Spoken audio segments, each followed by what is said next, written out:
Hi hello friends, welcome back to my YouTube channel. ನೋಡಿ, railway recruitment boards ಅಂತ ಏನು RPFನ ಈಗಾಗಲೇ ನೇಮಕಾತಿ ಮಾಡಿದರು. ರೈಲ್ವೆ ಪ್ರೊಟೆಕ್ಷನ್ ಫೋರ್ಸ್ ಅಂತ ಈ ನೇಮಕಾತಿಗೆ ಸಂಬಂಧಪಟ್ಟಂಗೆ ಈಗ ಎಕ್ಸಾಮ್ ಡೇಟ್ನ ಅನೌನ್ಸ್ ಮಾಡಿದ್ದಾರೆ.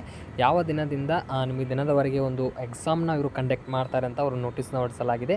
ನಾವೀಗ ಅದರ ಬಗ್ಗೆ ಸಂಪೂರ್ಣವಾಗಿ ನೋಡ್ಕೊಂಡು ಏನೇನು ಮಾಹಿತಿ ಕೊಟ್ಟಿದ್ದಾರೆ ಅಂತ ನೋಡ್ಕೊಂಡು, ಅದಕ್ಕೂ ಮುಂಚೆ ಇನ್ನೂ ಯಾರು ಸಬ್ಸ್ಕ್ರೈಬ್ ಆಗಿಲ್ಲ ನೋಡಿ, ಬೇಗನೆ ಸಬ್ಸ್ಕ್ರೈಬನ್ನು ಮಾಡ್ಕೊಳ್ಳಿ. ಮತ್ತು ಟೆಲಿಗ್ರಾಮ್ ಗ್ರೂಪಿಗೆ ಯಾರು ಜಾಯ್ನ್ ಆಗಿಲ್ಲ ನೋಡಿ, ಬೇಗನೆ ಜಾಯ್ನ್ ಆಗಿ. ಅಲ್ಲಿ ನಾನು ಎಲ್ಲ ರೀತಿಯ ಕ್ವಿಕ್ ಆದ ಒಂದು ಅಪ್ಡೇಟ್ಸ್ಗಳ ಬಗ್ಗೆ ನಾನು ಅಲ್ಲಿ ಮಾಹಿತಿ ಕೊಡ್ತಿರ್ತೀನಿ. ಆದಷ್ಟು ಟೆಲಿಗ್ರಾಮ್ ಗ್ರೂಪ್ಗೆ ಜಾಯ್ನ್ ಆಗಿ ಬನ್ನಿ. ನೋಡಿ, ಒಂದು RRB RPF ಯಾರು ಒಂದು ಅಪ್ಲಿಕೇಶನ್ ಹಾಕಿದ್ದಾರೆ ನೋಡಿ, ಕಾನ್ಸ್ಟೇಬಲ್ ಹುದ್ದೆಗಳಿಗೆ ಒಂದು ಕಂಪ್ಯೂಟರ್ ಬೇಸ್ ಎಕ್ಸಾಮಿನೇಷನ್ನ ಈಗ ಶೆಡ್ಯೂಲ್ ಮಾಡಿದ್ದಾರೆ. ಯಾವ ದಿನಾಂಕದವರೆಗೆ ಮಾಡಿದ್ದಾರೆ ಅಂತ ನೋಡ್ಕೋಣ. ನೋಡಿ, RPF 2024 ಒಂದು ಈ ಒಂದು ನೋಟಿಸ್ನ ಹೊರಡಿಸಲಾಗಿತ್ತು.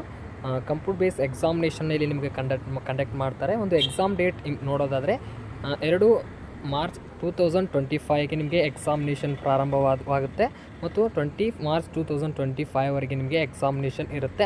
ಅದರ ಜೊತೆಗೆ ಇಲ್ಲಿ ನಿಮಗೆ ಶಿಫ್ಟ್ ವೈಸ್ ಮತ್ತು ಎಕ್ಸಾಮ್ ಸಿಟಿ ಆಗಿರ್ಬೋದು, ಒಂದು ಅಡ್ಮಿಟ್ ಕಾರ್ಡ್ನ ಯಾವ ರೀತಿಯಾಗಿ ರಿಲೀಸನ್ನು ಮಾಡ್ತಾರೆ ಅಂದರೆ, ನಿಮ್ಮ ಒಂದು ಎಕ್ಸಾಮ್ ಡೇಟ್ ಏನಿರುತ್ತೆ ಬಿಫೋರ್ 10 ಡೇಸ್ ನಿಮಗೆ ಒಂದು SC ST ಅಭ್ಯರ್ಥಿಗಳಿಗೆ ಒಂದು ಟ್ರಾವೆಲ್ ಅಥಾರಿಟಿಯನ್ನು ಶೋ ಮಾಡ್ತಾರೆ ಮತ್ತು ಎಕ್ಸಾಮ್ ಸಿಟಿ ಮತ್ತು ಡೇಟ್ನ ಮೊದಲೇ ನಿಮಗೆ ಅನೌನ್ಸ್ ಮಾಡ್ತಾರೆ.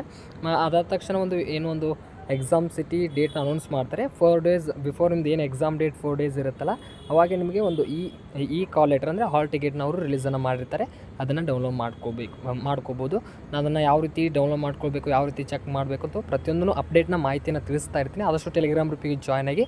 ನೋಡಿ, ಇದಕ್ಕೆ ಸಂಬಂಧಪಟ್ಟಂಗೆ RPF ಕಾನ್ಸ್ಟೇಬಲ್ ಯಾರ್ಯಾರು ಹುದ್ದೆಗೆ ಅರ್ಜಿಯನ್ನು ಸಲ್ಲಿಸಿದ್ರು ನೋಡಿ, ಈ ರೀತಿಯಾಗಿ ಸಿಂಪಲ್ ಅಪ್ಡೇಟ್ ಇದೆ. ಏನಿಲ್ಲ, ಒಂದು ಎಕ್ಸಾಮ್ ಡೇಟ್ಗೆ ಸಂಬಂಧಪಟ್ಟಂಗೆ ಇದು ಶೆಡ್ಯೂಲ್ನ ಮಾಡಿದರೆ, ಅದಕ್ಕೆ ಈ ಒಂದು ವಿಡಿಯೋ ಮಾಡಿದ್ದೀನಿ. ವಿಡಿಯೋ ಇಷ್ಟ ಆದರೆ ಆದಷ್ಟು ಲೈಕ್ ಮಾಡಿ, ನಿಮ್ಮ ಸ್ನೇಹಿತರಿಗೆ ಶೇರ್ ಮಾಡಿ ಅಂತ ಹೇಳ್ತಾ ಮುಂದೆ ನಿಲ್ಲಿಸೋಣ. ಅಲ್ಲಿವರೆಗೂ ನಮಸ್ಕಾರಗಳು.